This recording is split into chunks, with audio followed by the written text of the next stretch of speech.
Hey everyone, what's going on? Greg here again from Team Blast. I'm in Google local service ads for one of my clients, and so far in March, today's actually the 30th, so we're actually not done with the month, but we've had 57 charged leads and just under $2,500 in spend. That's a $44 cost per lead. If I go back into February, you'll see over here, and we'll go back to last month, we spent $2,100 and we got 43 charged leads. So roughly speaking, it's about $50. So when I onboarded them with their Google local service ads as an additional add-on, because they're an SEO client of mine, I went through all their historicals and I was noticing that the cost per lead was growing each month, and they were also kind of capping that. So what I did was really actually starting in February, but more so in March.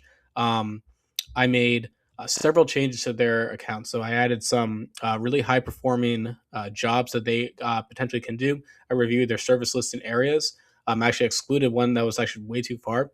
I've been going through their profile and marking any low quality leads, like so someone who calls who just hangs up or nobody picks up, as very dissatisfied.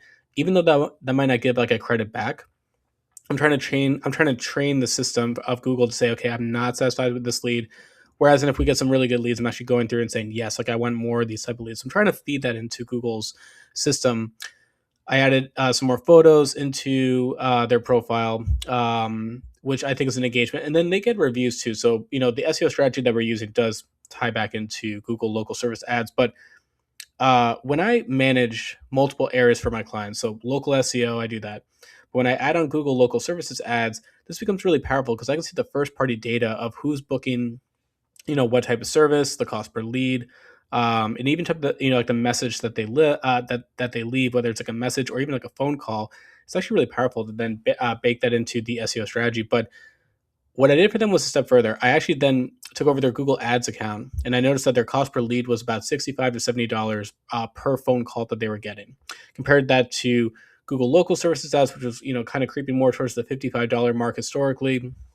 I looked at it and said, okay, actually, we need to take some budget from Google PPC and put it into Google Local Service Ads. But then all the other changes that I made, again, excluding one of the bad performing service areas, reviewing the services that they provide, adding the photos, I was actually able to then increase our budget for March. I got more aggressive, and I said, I think we're actually capping how many leads we're getting.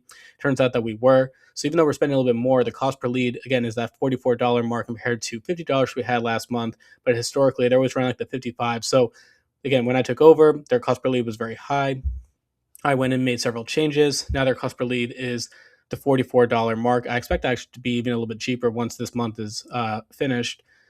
But this is kind of the strategy that I look at. So say, okay, if we can just have a better cost per lead, that means we'll have more leads with roughly the same budget every single month, which in their case would then lead to more customers. And obviously for them, different type of customers can be all different types of projects. So it could be like a very low end project to a very high end type of call that they might get, which would be actually quite valuable. So anyway, I wanted to record this video, kind of how I look at Google local service ads. If you guys have any questions, feel free to drop them in the comment section. And as always, have a good rest of your day.